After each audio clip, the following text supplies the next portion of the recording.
Hello guys, ನಮಸ್ತೆ. ಇವತ್ತು ನಾನೊಂದು ವಿಚಾರದ ಬಗ್ಗೆ ಮಾತಾಡಬೇಕು ಅಂತ ಬಂದಿದ್ದೀನಿ. ವಿಚಾರ ಅಂದರೆ ಬೇರೆ ಏನೂ ಅಲ್ಲ, ಒಂದು ಪೊಲಿಟಿಕಲ್ ಮ್ಯಾಟರ್ ಅಂದಿದ ತಕ್ಷಣ ನಮಗೂ ಗೊತ್ತಾಗಿರುತ್ತೆ. ಇವತ್ತಿನ ಟ್ರೆಂಡಿಂಗ್ ಪೊಲಿಟಿಕಲ್ ನ್ಯೂಸ್ ಅಂತಂದರೆ ನಮ್ಮ ಹಾಸನದ ನ್ಯೂಸು. ಏನಪ್ಪ ಅಂದರೆ ನಮ್ಮ ಪ್ರಜ್ವಲ್ ರೇವಣ್ಣ ಮತ್ತು ರೇವಣ್ಣ ಆ್ಯಂಡ್ ಸನ್ಸ್ ನ್ಯೂಸ್ ಅಂದ್ಕೊಳ್ಳಿ. ಏನಪ್ಪ ಈ ನ್ಯೂಸು ಅಂತ ಅಂದರೆ, ಪ್ರಜ್ವಲ್ ರೇವಣ್ಣ ಮತ್ತು ರೇವಣ್ಣ ಅವ್ರದ್ದು ಒಂದು ಸೆಕ್ಸ್ ಸ್ಕ್ಯಾಂಡಲ್ಲು ಕೇಸ್ ಆಗಿದೆ. ಇಡೀ ರಾಜ್ಯಕ್ಕೆ ಗೊತ್ತಾಗಿದೆ. ಹಾಸನ ಡಿಸ್ಟಿಕ್ ಫುಲ್ ಸ್ಪ್ರೆಡ್ ಆಗಿದೆ. ಅದೊಂದು ವೀಡಿಯೋಸ್ ಆಗಲಿ, ಪೆನ್ ಡ್ರೈವ್ ಆಗಲಿ, CD ಆಗಲಿ ಒಂದು ದೊಡ್ಡ ಮ್ಯಾಟ್ರ್ ಆಗಿದೆ ಇವತ್ತು.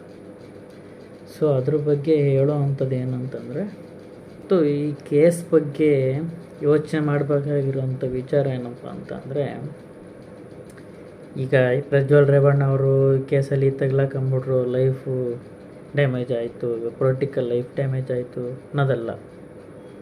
ರೇವಣ್ಣ ಅವರು ಇಷ್ಟು ದಿವಸ ಇಷ್ಟೊಂದೆಲ್ಲ ರಾಜಕೀಯ ಮಾಡಿ ಇಷ್ಟೊಂದು ಅನುಭವ ಇತ್ತು, ಈಗ ಹಿಂಗಾಗ್ಬೇಕಾಯ್ತೇನಪ್ಪ ಅನ್ನೋದು ಅಲ್ಲ. BJP ಅವರು ಈ JDS ಅವ್ರ ಜೊತೆ ಮೈತ್ರಿ ಮಾಡ್ಕೊಂಡು ಹಿಂಗಾಗ್ಬಿಡ್ತಲ್ಲಪ್ಪ ಅನ್ನೋದು ಯೋಚನೆ ಅಲ್ಲ. ದೇವೇಗೌಡರು ನೋಡಪ್ಪ, ನನ್ನ ಮಗ ನನ್ನ ಮಾಜಿ ಪ್ರಧಾನಿ, ನನ್ನ ಮೊಮ್ಮಗನಿಂದ ಇಷ್ಟೊಂದು ಡ್ಯಾಮೇಜ್ ಆಯ್ತಲ್ಲಪ್ಪ ಅನ್ನೋ ಯೋಚನೆಯೂ ಅಲ್ಲ. ಇವತ್ತು ನಾವು ಯೋಚನೆ ಮಾಡಬೇಕಾಗಿರೋದು ಸಾರ್ವಜನಿಕರಾಗಲಿ, ಕಾಮನ್ ಪೀಪಲ್ಸ್ ಏನು ಯೋಚನೆ ಮಾಡಬೇಕು ಅಂತಂದರೆ, ಈ ವಿಡಿಯೋ ಲೀಕ್ ಮಾಡಿದಾನಲ್ಲ ನನ್ನ ಮಗನ ಬಗ್ಗೆ ಯೋಚನೆ ಮಾಡಬೇಕು.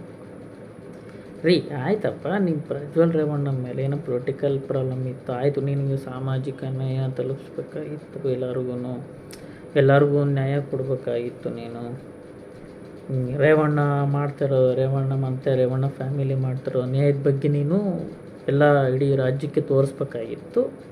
ನೀನು ಡಿಸೈಡ್ ಮಾಡಿದೆ, ಏನು ಮಾಡಿದೆ, ಈ ವಿಡಿಯೋ ಲೀಕ್ ಮಾಡಬೇಕು. ಸರಿನಪ್ಪ, ಆಯಿತು, ಓಕೆ.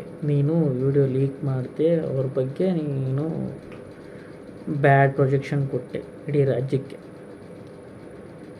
ಅಟ್ ಎ ಟೈಮು ನೀನು ಆ ವಿಡಿಯೋದಾಗಿರೋ ಹೆಣ್ಮಕ್ಳು ಲೈಫ್ನ ಯಾಕೆ ಯೋಚನೆ ಮಾಡಲಿಲ್ಲ? ಆಯ್ತಪ್ಪ, ನೀನು ವಿಡಿಯೋ ಬಿಟ್ಟೆ, ಬ್ಲರ್ ಮಾಡಿ ಕೊಡ್ಬೋದಿತ್ತು. ನೀನು ಹಾಸನ ಡಿಸ್ಟಿಕ್ ಆಯ್ತಪ್ಪ, ನೀನು ಬ್ಲರ್ ಮಾಡಿ, ಈಗ ನಿಮ್ಮ ಸ್ಟೇಟ್ ಗೌರ್ಮೆಂಟ್ ಇರುತ್ತಲ್ಲ, ಒಂದು ಈಗ ಆಯೋಗ ಇರುತ್ತಲ್ಲಪ್ಪ, ಮಹಿಳಾ ಆಯೋಗ ಇರುತ್ತಲ್ಲ, ಅವ್ರಿಗೆ ಕೊಡು, ನೀನು ಡೈರೆಕ್ಟ್ ವಿಡಿಯೋ ಕೊಡು. ಆಯಿತು, ಇಂತಿಂಥವ್ರಿಗೆ ಹಿಂಗೆ ಅನ್ಯಾಯ ಆಗಿದೆ, ಹಿಂಗಾಗಿದೆ ಅಂತ ಕೊಡು. ನೀ ಸ್ಪ್ರೆಡ್ ಮಾಡೋ ಅವಶ್ಯಕತೆ ಏನಿತ್ತು?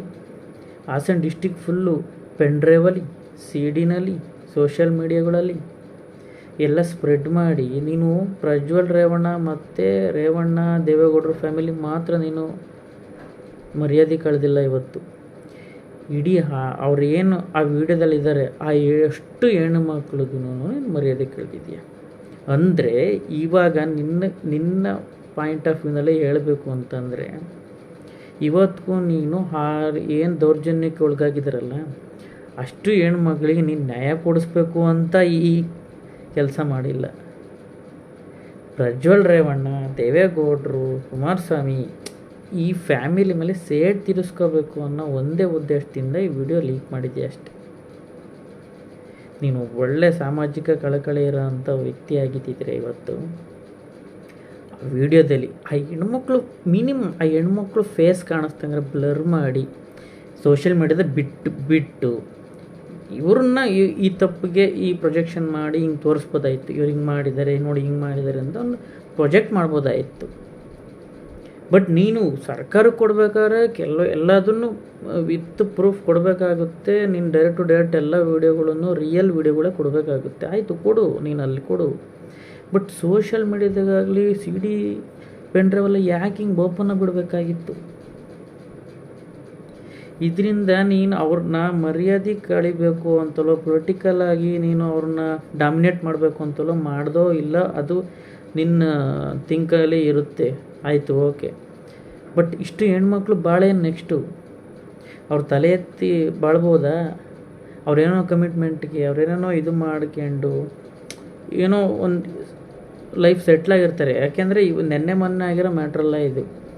5-6 ವರ್ಷದಿಂದ ಆಗಿರೋ ಮ್ಯಾಟ್ರುಗಳೆಲ್ಲ ಇವತ್ತು ನೀನು ಮತ್ತೆ ಕೆದಕಿ ತೆಗೆದು ಅವ್ರು ನೆಮ್ಮದಿಯಾಗಿರೋ ಭಾಳ ನೀನು ಹಾಳು ಮಾಡ್ತಾ ಇದ್ದೀಯ. ಸರಿ ತಾನೆ? ಪ್ರಜ್ವಲ್ ರೇವಣ್ಣ ಮೇಲೆ ಫೋಕಸ್ ಇತ್ತು. ಪ್ರಜ್ವಲ್ ರೇವಣ್ಣ ನಿಮ್ಮ ಮೇಲೆ ನಿನಗೆ ಅವ್ರು ಅನ್ಯಾಯ ಮಾಡ್ತಿದ್ದೆ, ನಾನು ನ್ಯಾಯ ಕೊಡಿಸ್ಬೇಕಾಯ್ತು ಅಂತ ಇತ್ತ. ಅವ್ರ ಮೇಲೆ ಮಾಡಪ್ಪ ನೀನು ಅಲಿಗೇಷನ್ನು, ಕೇಸ್ ಹಾಕಪ್ಪ, ಮಹಿಳಾ ಆಯೋಗಕ್ಕೆ ಕೊಡಪ್ಪ. ಅದನ್ನು ಬಿಟ್ಬಿಟ್ಟು ನೀವು ಸ್ಪ್ರೆಡ್ ಮಾಡೋ ಅವಶ್ಯಕತೆನೇ ಇತ್ತು.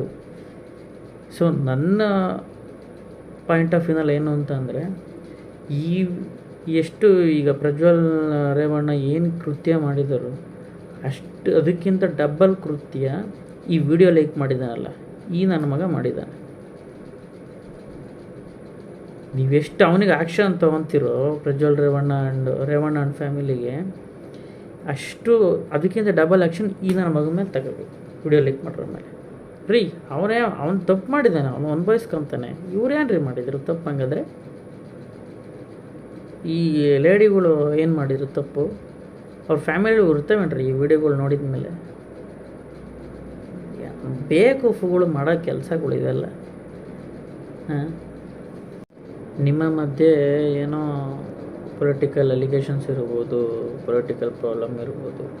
ಸೊ ಅದೊಂದು ಕಡೆ ಇಡೋಣ. ಇಲ್ಲ ಆಯ್ತಪ್ಪ, ಪೊಲಿಟಿಕಲ್ ಪ್ರಾಬ್ಲಮ್ ಇಲ್ಲ, ಸಾಮಾಜಿಕ ಕಳಕಳಿಯಿಂದ ಈ ಥರ ಮಾಡಿದ್ದೀನಿ ಅಂತಂದರೆ ಯೋಚನೆ ಮಾಡಬೇಕಾಗಿತ್ತು ನೀವು ಮುಂಚೆನೇ. ಎಲ್ಲ ಆದಮೇಲೆ ಸಾಮಾಜಿಕ ಕಳಕಳಿ ಅಲ್ಲ ಇದು, ಯಾವುದೇ ಕಾರಣಕ್ಕೂ ಇದು ಸಾಮಾಜಿಕ ಕಳಕಳಿ ಅಲ್ಲ. ಸಾಮಾಜಿಕ ಕಳಕಳಿಯಿಂದ ಮಾಡೋದು ಅಂತಂದರೆ ನೀವು ಸರ್ಕಾರದಿಂದ ನೀವು ಸಪೋರ್ಟ್ ತೊಗೊಂಡು ಮಾಡಬೇಕಾಗಿತ್ತು. ನೀವು ಇದು ಮಾಡಿದ್ದು ಓಪನಾಗಿ ಕಾಣಿಸ್ತಾ ಇದೆ. ಇದು ಪೊಲಿಟಿಕಲ್ ಇನ್ಫ್ಲೂಯೆನ್ಸ್ ಇರ್ಬೋದು. ಇದೇನೋ ಅಂತಾರಲ್ಲ, ಒಂದು ಕಲ್ಲಲ್ಲಿ 2 ಅಕ್ಕಿ ಹೊಡಿತಾರೆ ಅಂತ, ಆ ರೀತಿ ಮಾಡ್ಕೊಂಡಿದ್ದೀರ ನೀವೀಗ. ಬಟ್ ನೀವು 2 ಅಕ್ಕಿ ಹೊಡೆದ್ರೆ ನಿಮ್ಗೆ ಅಡ್ವಾಂಟೇಜ್ ಇರ್ಬೋದು, ಇಲ್ಲ ಅಂತ ಹೇಳ್ತಿಲ್ಲ. ಬಟ್ 1 ಅಕ್ಕಿ ಅದು ನ್ಯಾಯವಾಗಿ ಅದು ಸಾಯ್ಬೇಕಾಗಿತ್ತು, ಸಾಯುತ್ತೆ. ಇನ್ನೊಂದು ಅಕ್ಕಿ ಏನ್ರಿ ತಪ್ಪು ಮಾಡಿತ್ತು, ಅದು ಪ್ರಾಬ್ಲಮ್ ಈಗ. ಸೊ ಓವರಾಲ್ ಈ ಸ್ಟೋರಿ ಬಗ್ಗೆ ಹೇಳೋದೇನಪ್ಪ ಫೈನಲಿ ಅಂತಂದರೆ, ಯಾವುದೇ ತಪ್ಪಾಗಿರಲಿ ಏನೇ ಮಾಡಿರಲಿ ಆ್ಯಕ್ಷನ್ ತಗೊಳಕ್ಕೆ ನೀವ್ಯಾರೂ ಅಲ್ಲ, ನಾವ್ಯಾರೂ ಅಲ್ಲ. ಏನೇ ಆ್ಯಕ್ಷನ್ ತೊಗೊಳಂಗಿದ್ರೂ ಕಾನೂನು ಪ್ರಕಾರ ತಗೋಬೇಕು. ನಾವು ಕಾನೂನಿಗೆ ಸಪೋರ್ಟ್ ಮಾಡಬೇಕು. ಅದು ಮೇನ್ ಸ್ಟೋರಿ. ಇದು ಮಾರಲ್ ಆಫ್ ದ ಸ್ಟೋರಿ ಅಂತಾರಲ್ಲ ಹಂಗೆ. ನೀವೇನೇ ಸರಿ ಮಾಡಬೇಕು ಅನ್ನೋ ಕಾನೂನು ಮೊರೆ ಹೋಗಿ. ನಿಮಗೆಲ್ಲೇ ನ್ಯಾಯ ಸಿಗಬೇಕು ಅಂದರೂ ಕಾನೂನಲ್ಲೇ ಸಿಗುತ್ತೆ. ಇದು ಮಹಾರಾಜರ ಕಾಲ ಅಲ್ಲ, ಸಂವಿಧಾನ ಅಂತ ಕಾಲ. ಸೊ ನೀವು ಯಾರನ್ನೊಬ್ಬರನ್ನ ತೇಜೋವಧೆ ಮಾಡೋಕ್ಕೆ ಹೋಗಿ ಇನ್ನೊಬ್ರದನ್ನು ಲೈಫ್ನ ಹಾಳು ಮಾಡ್ತಾಯಿದ್ದೀರಾ ಅಂತ ನನ್ನದು ಒಪಿನಿಯನ್. ಸೊ ಏನೇ ಇದ್ರೂ ನೀವು ಕಾನೂನು ಐತೆ, ಸರ್ಕಾರ ಐತೆ, ಅದಕ್ಕೆ ಮೊರೆ ಹೋಗಿ ಹೋರಾಡಿ, ಕಾನೂನು ರೀತಿ ಹೋರಾಡಿ. ಎಷ್ಟಾರ ಹೋರಾಡಿ. ನಿಮ್ಮನ್ನು ನೋಡಿ ಇನ್ನೂ 4 ಜನ ಹೆಲ್ಪ್ ಮಾಡ್ತಾರೆ. ನೀನು ಒಳ್ಳೆಯ ಉದ್ದೇಶಕ್ಕೆ ನೀನು ಹೋರಾಡ್ತಿದ್ದೀಯ ಅಂತಂದರೆ 4-6 ಜನ ಅದಕ್ಕೆ ಹೆಲ್ಪ್ ಮಾಡ್ತಾರೆ, ಸಪೋರ್ಟ್ ಮಾಡ್ತಾರೆ. ಅದನ್ನು ಬಿಟ್ಬಿಟ್ಟು ಇನ್ನೊಬ್ಬರ ಮೇಲೆ ಸುಮ್ಮನೆ ಪರ್ಸ್ನಲ್ ಅಲಿಗೇಷನ್ಗೆ, ಪರ್ಸ್ನಲ್ ಜಿದ್ದಿಗೆ ಬೇರೆಯವನ್ನೆಲ್ಲ ಮಧ್ಯಕ್ಕೆ ತಂದುಬಿಟ್ಟು ತಮಾಷೆ ನೋಡಬೇಡಿ. ಸೊ ಇದು ನನ್ನ ಒಪಿನಿಯನ್ನು. ಸೊ ಈ ವಿಡಿಯೋ ಇಷ್ಟ ಆಗಿದ್ದರೆ ಲೈಕ್ ಮಾಡಿ, ಶೇರ್ ಮಾಡಿ. ಏನಾದ್ರು ನಾನು ಹೇಳೋದೇನೋ ತಪ್ಪಿದರೆ ಕಾಮೆಂಟ್ ಮಾಡಿ, ಒಳ್ಳೆ ಸಜೆಷನ್ಸ್ ಕೊಡಿ. Okay, thank you.